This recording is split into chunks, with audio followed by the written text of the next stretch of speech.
Hello and welcome to PivotTable Calendar. My name's Jeff. I'm glad you're here. Hey, let's just jump right in. Excel is full of date-related features and functions, and I use them all the time. And so I want to talk about a few of them that I use most often. And to do this, I'm going to use an illustration that's going to require us to use different things. And what we're going to do is we're going to build a graphical calendar in Excel using a pivot table. All right, so let's get started. We basically want to create one formula for each of these columns, and these columns are going to be used in the pivot table layout areas. We're going to use rows, columns, values, and filters. So let's start with week num. This is going to be our rows. To do this, I'm going to use a function called week num, and I'm going to pass it the date, and I'm going to close the function and hit enter. And this returns the week number of each of these dates. And if we scroll down, we see 1, 2, 3, 4, 5, and so that looks good.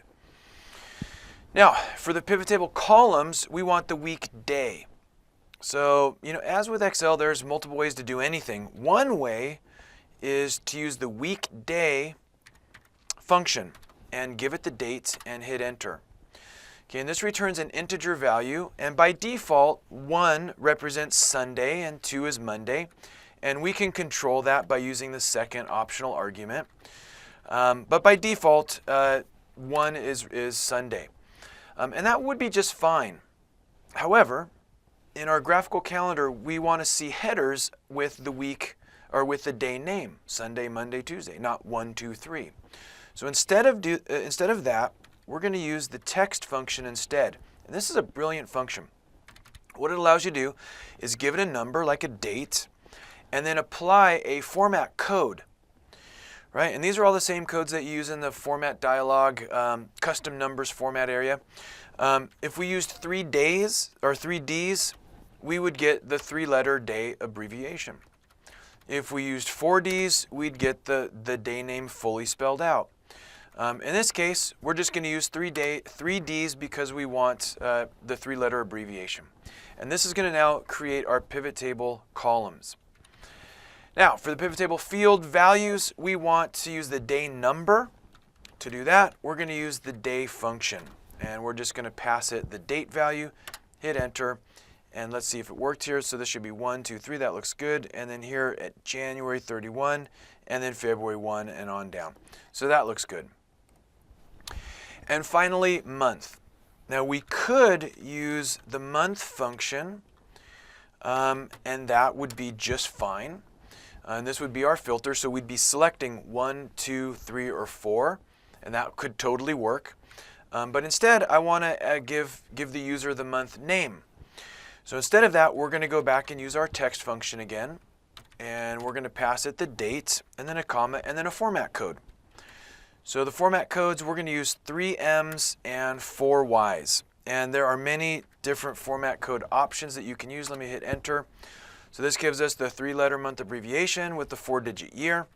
We could go with 4 M's if we wanted to have the month name fully spelled out. We could do 2 Y's.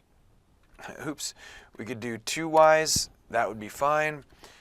We could throw a dash in here if we wanted to. So have fun exploring the different format codes. For this example, though, I want a 3-letter month abbreviation and 4-digit year. Enter. There we got it. All right. Now we just build the pivot table. Insert pivot table. We're going to select an existing worksheet, and we're just going to put it right here and click OK. And now all we need to do is insert our columns. So week num is pivot table rows. Weekday is pivot table columns. Day is values, and month is filters. And at this point, believe it or not, our basic pivot table is done. And now it's just a matter of cosmetics, right? So let's just pick one. Let's just pick April. There we go. And now let's do some cleanup. So first thing I want to do is remove some grand totals. And so I'm going to go to pivot table tools, grand totals off. I'm also going to take off the field headers. And so that's a little bit cleaner.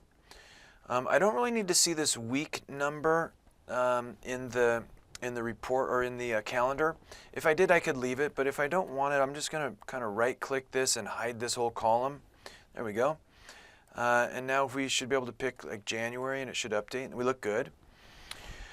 And now, formatting really comes down to personal preference. So what I'm going to do is I'm going to turn on some banded columns and banded rows, and then I'm going to pick, all different kinds of style options here. The one I'm going to pick is this one right here called Light Blue Pivot Style Dark 2.